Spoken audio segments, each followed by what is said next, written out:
Hi, my name is Emily Gardner, and I'd like to thank you for taking the time to watch my Honors Day 2022 presentation. I'm really excited to get to share this research with everyone.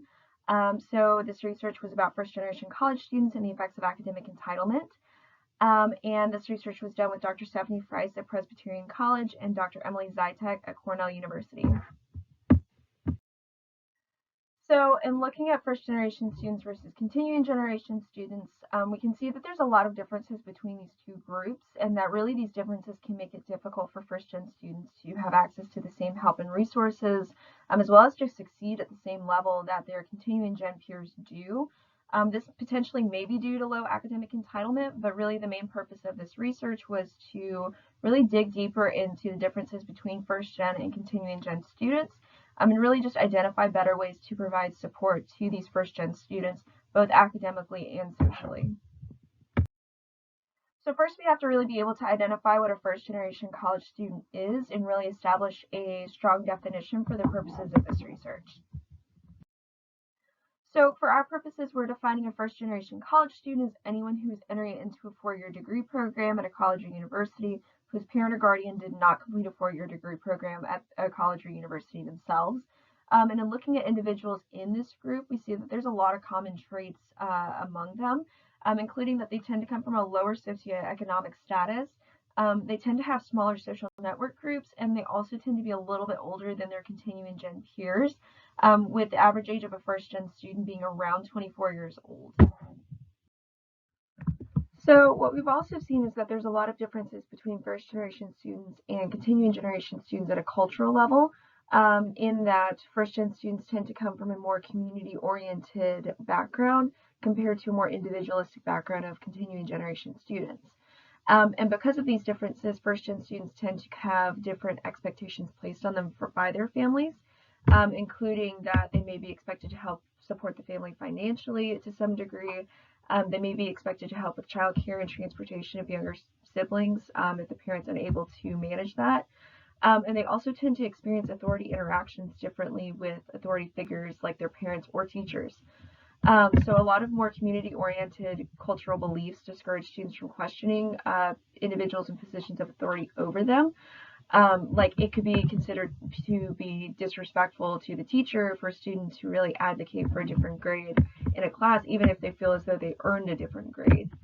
And so these differences and cultural differences could really suggest that first-gen students are less willing to advocate for themselves in their grades with professors, even when it is warranted. And it can cause first-gen students to really feel like they don't have the right to ask for help, and really question their professors when they don't understand material or grading, and that they don't deserve to advocate for themselves in class for a grade that they feel they deserve. Even when they do ask for help, you might really hear them say stuff like, "This may be a dumb question." So they're already undermining themselves before they even ask the question that may be really valid and helpful to other students in the class. And these cultural differences could really contribute to a lack of self-efficacy that we've seen in first-gen students in a lot of background lit that we've gone through. And this can make them a potential at-risk group for developing low academic entitlement in schools. So in order for us to actually be able to establish if first-generation students have low academic entitlement or at risk of having low academic entitlement, we first have to be able to actually establish what academic entitlement is. So in looking at what academic entitlement actually is, we're defining it as a sense of deservingness or a feeling that you have the right to be at your university and have access to your professors and their knowledge. And it's not just a sense of self-confidence to be able to interact with other students. So in moderation, academic entitlement is not a bad thing, and it can actually be really great in the classroom and contribute greatly to success in the classroom. But where problems start popping up is when you get to the two extremes of either being too low or too high in academic entitlement.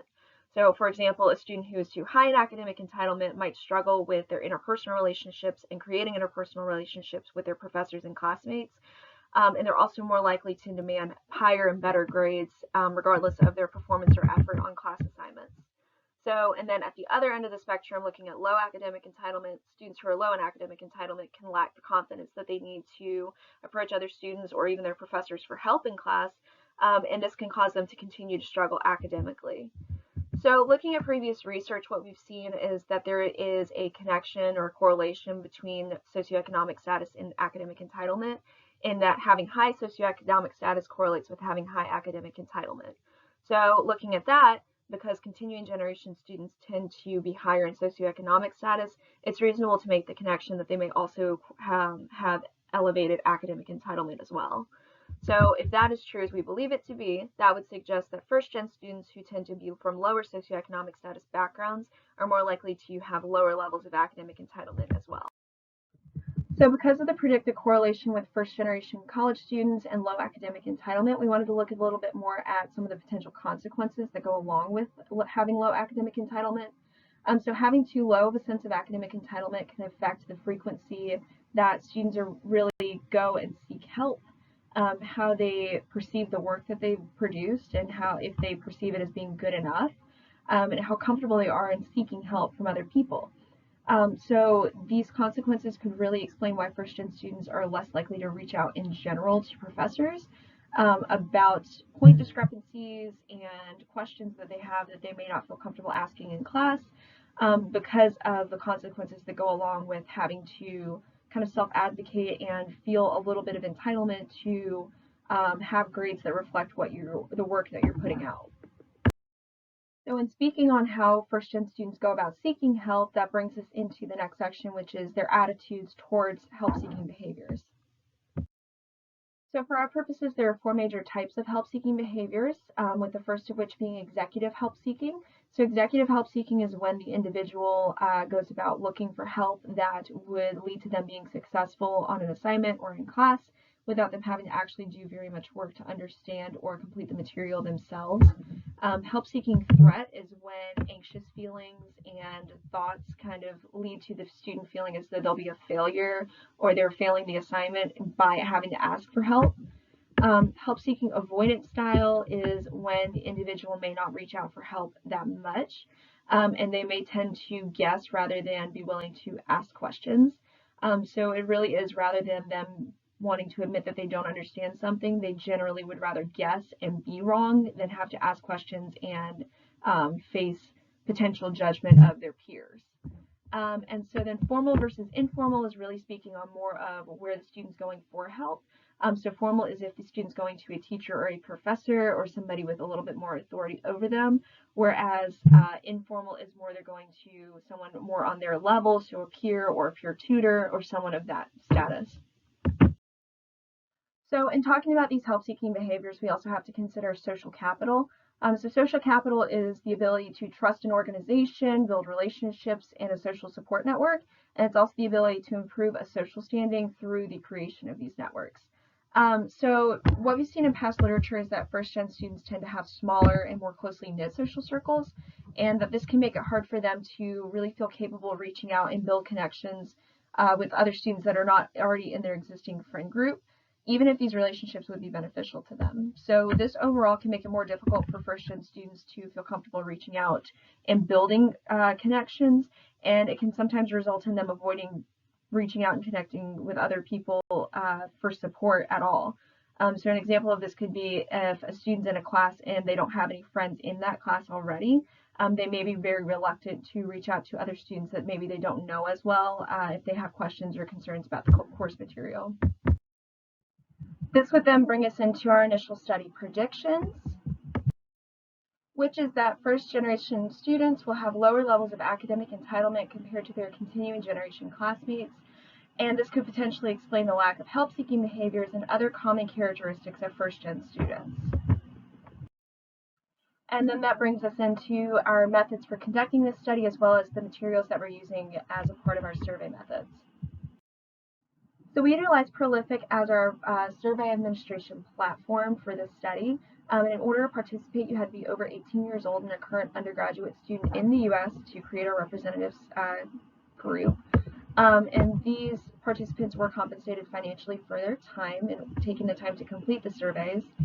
So the pre-survey link was sent through Prolific to participants, and its real purpose was really to establish our continuing generation group and our first generation group, so that they could be approximately even. And then once those two groups were established, those participants were then sent the full-length survey that included measures for academic entitlement, help-seeking behaviors, perceptions of teacher authority, social support networks, self-advocacy, and demographic data, including socioeconomic status, race, gender, and attributes about their college that they are currently attending. So to measure academic entitlement, we use the academic entitlement scale, and this consisted of 15 items that were phrases and statements that participants were asked to kind of self-identify with. And all items were rated on a scale of 1 to 7, with 1 being strong disagreement and 7 being strong agreement. And phrases that were included in this portion of the survey include, I feel I have been poorly treated if a professor cancels an appointment with me on the same day that we were supposed to meet. And also, professors have no right to be annoyed with me if I tend to come late to class or tend to leave class early. And so this survey is intended to measure the academic entitlement of participants with an emphasis on classroom behavior, as well as academic entitlement in general.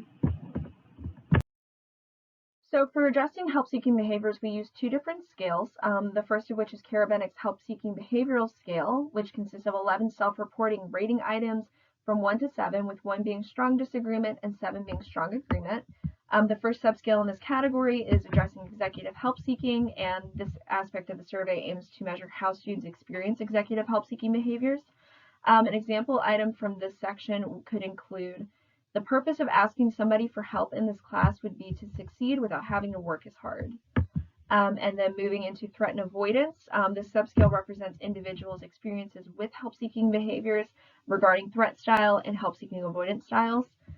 These questions aim to identify if the individual is more prone to view help-seeking behaviors as a threat to their self-image, or if they're more likely to avoid help at all and attempt to do everything by themselves, even if it means doing worse overall. And an example question for the avoidance style is, I would rather do worse on an assignment I couldn't finish than have to ask for help. And an example item for the threat style would be, I would feel like a failure if I needed help in this class. So then that brings us down into the formal versus informal subscale, which is really addressing where the individual is going to for help again. So whether they're going to their professor, which is more of a formal style, versus their peer, which is more of an informal style. An example item from this section of the subscale would be, if I were to seek help in this class, I would rather ask the teacher rather than another student. So 4 additional items from the Motivational Strategies for Learning questionnaire by Pinterich are included in the survey with the goal of identifying peer learning patterns in the sample groups included. An example of the included items from this measure represent the way participants collaborate with their peers is, when studying for this course, I often set aside time to discuss the course material with a group of students from the class. These survey items aim to really measure a participant's willingness to use their resources and social relationships to give them the opportunity to obtain better grades in their class, especially in regards to their relationships with their peers in that class setting.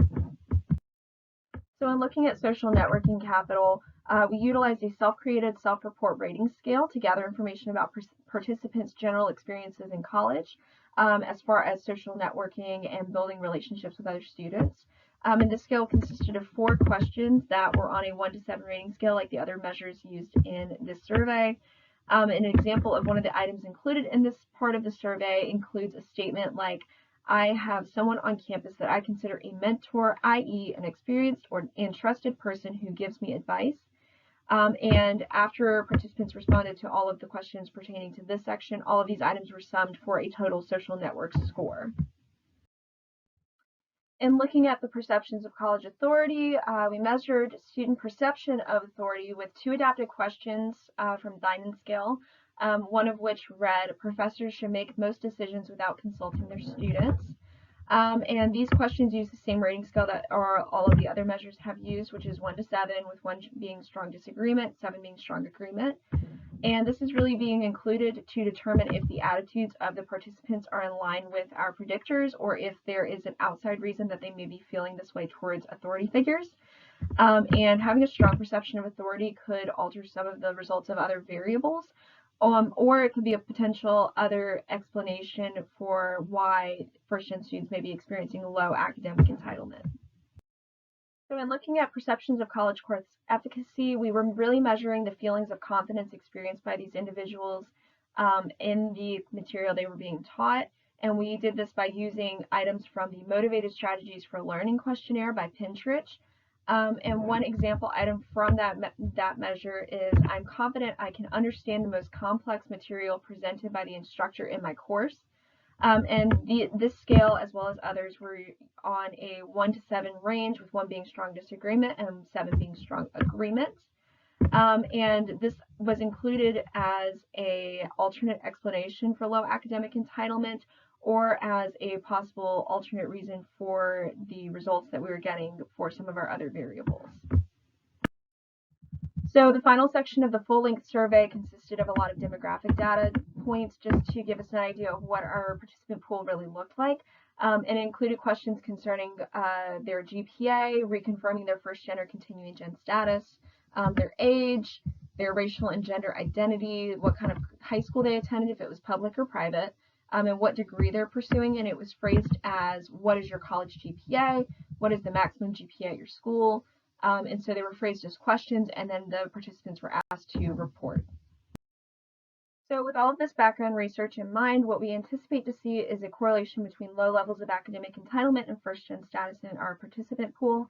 And the measures in the analysis will be completed to determine if the presence of this predicted correlation is true. And if this is true, then it would allow us to have a greater idea of which groups of students have the potential to be at risk of low academic entitlement. And then we will be able to seek out possible solutions to help increase these levels of academic entitlement in our participants and give the predicted first-gen group a greater opportunity of success in the classroom. So now that we've established what all of our measures are and what we're predicting to see, we're going to go ahead and shift into what our actual results and what the study actually generated as far as our data points. So this slide focuses more on the demographic data that was collected through the pre-survey methods. And so this was really to ensure that our continuing gen and first gen testing groups were approximately even. So our continuing gen group consisted of 129 participants, and our first gen group consisted of 125 participants, so approximately even. And in looking at table 2 off to the side, we can see there's no really major differences between the gender and racial identity of the continuing generation group versus the first gen group. There is a difference, and there is more diversity in the first gen group, but the shift did not go all to one specific category, so we determined that that was not a major factor or difference, but rather that age was more notable. So the difference between first gen and continuing gen group as far as age was about 2 years, with first gen groups averaging around 24 years old. And so this data supports claims made by previous literature and supports that first gen students should tend to be a little bit older than continuing generation students overall. And so on this slide, it features our correlations for this research. So the table to my left is our correlational data, and is represented with age being controlled for. So what we realized was that age was a major factor in some of the outcomes for our different data points, and that it was skewing some of our data. So we determined that we needed to control for age in order to get an accurate representation of what our participants were saying. And so when we controlled for age, you can see in the first gen column, which is column 1, that there is really no correlation with academic entitlement when age is controlled for. But what there is a correlation with socioeconomic status and social network capital. So in looking at socioeconomic status first, we can see that there are only a few correlations present with that variable when age is controlled for in being help-seeking threat, social network capital, and self-efficacy.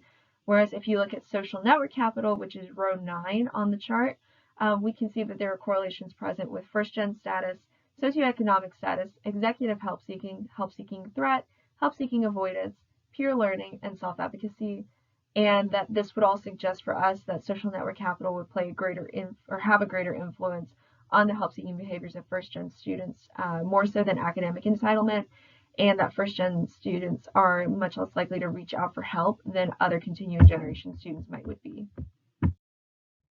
So that would now bring us into the discussion portion of the presentation. So unfortunately, our initial prediction that academic entitlement would correlate with first-gen status was not supported by the data that was collected through this study. Instead, what we saw was that first-gen status was more highly correlated with social network capital, and this supports claims and observations made by a lot of previous research that was also conducted on similar topics in the past. So, but in looking at what this means for connections for first-gen students, what we're seeing is that having less access to connections could mean that there are fewer opportunities for first-gen students to seek help overall. So these connections between social network size and help-seeking behavior are supported by the current study.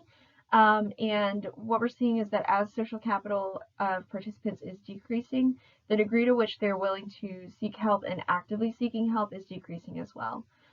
So this could really suggest that providing opportunities for first-gen students to increase their network and grow their support system on campus, both of peers and professors, could improve their willingness and the comfort for first-gen students as they're reaching out, and encourage them to really utilize these connections when they do need support and when they do need to reach out for help in order to be successful.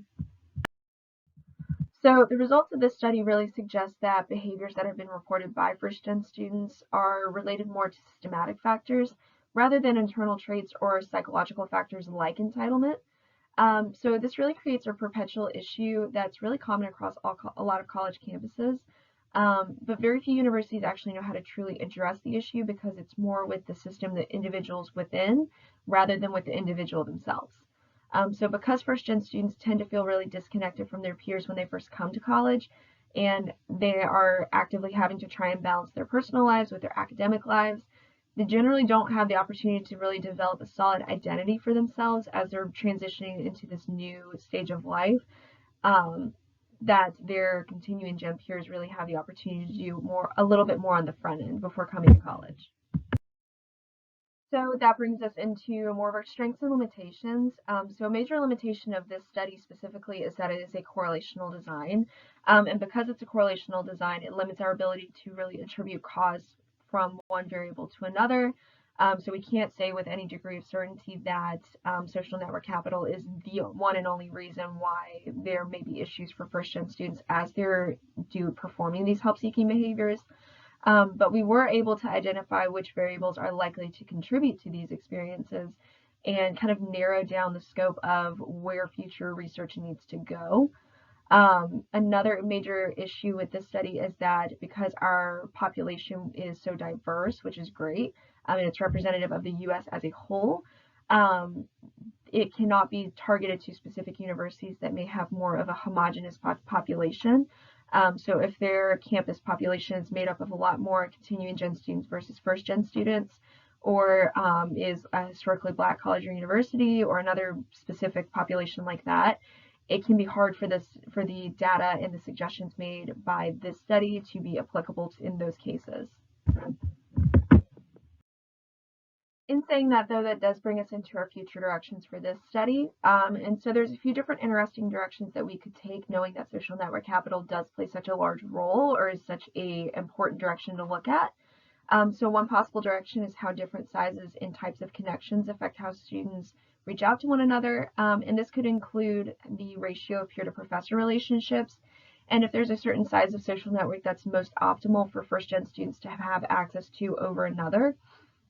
Another direction is determining if there is a critical period in which connections must be made, meaning that we could look at the benefits of a student social network that's formed at the end of their freshman year, or the consequences of not having that network develop fully at the end of the freshman year and developing one later on in one's academic career. And looking at possible application for this research, this information could be shared with student support services at universities to help them generate more targeted and intentional opportunities for students to kind of get to know each other better, especially first-gen students, and what services are most helpful and beneficial to these students. So this could include hosting events like a lot of universities already do, so students can mingle and get to know one another, but not having it targeted specifically to first-gen students off the bat. But rather having it open to all students so that first-gen students can attend with their peers and friends they've already made during the orientation period, or in the first couple weeks of classes. but then have access to targeted specific first-gen activities or individuals. And that could look like a variety of things. But one option would be having upperclassmen first-gen students serve as student ambassadors, so that there are people that kind of know where incoming students are coming from.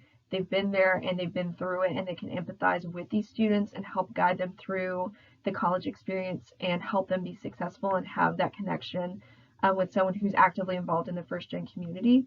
And another avenue could be professor involvement. Some students really look up to their professors and really seek validation from them. And so possibly having professors encourage these students to attend first-gen geared events could be really beneficial and improve attendance at these events overall. So what our data found was that the lack of help-seeking behaviors from first-gen students is not a psychological issue, so like entitlement or elevated entitlement, as much as it is a systematic issue within academia itself. And there's several proposed solutions within this study that could help mitigate some of these issues and really encourage first-gen students to increase the size of their social network and build it with people that are supportive and want to see them be successful. And first-gen students have all the potential in the world to be just as successful as continuing gen students, but universities need to acknowledge the role that they play in that success and the role that they play in encouraging that success in these students, and take steps to provide better support for a generally underserved population. So knowing that these issues are systemic can help universities provide better support to students, and that's what matters most, honestly.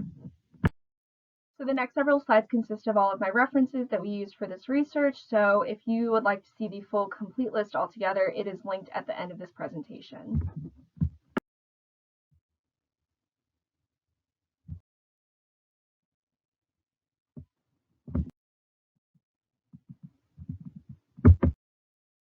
And I just wanted to say thank you again for taking the time to watch this presentation. And if you are interested at all in reading our completed paper and full manuscript with all of our tables and references featured there, please feel free to pause the video and scan the QR code in the middle of the screen, and it'll link you to a viewable version of the file in Google Drive.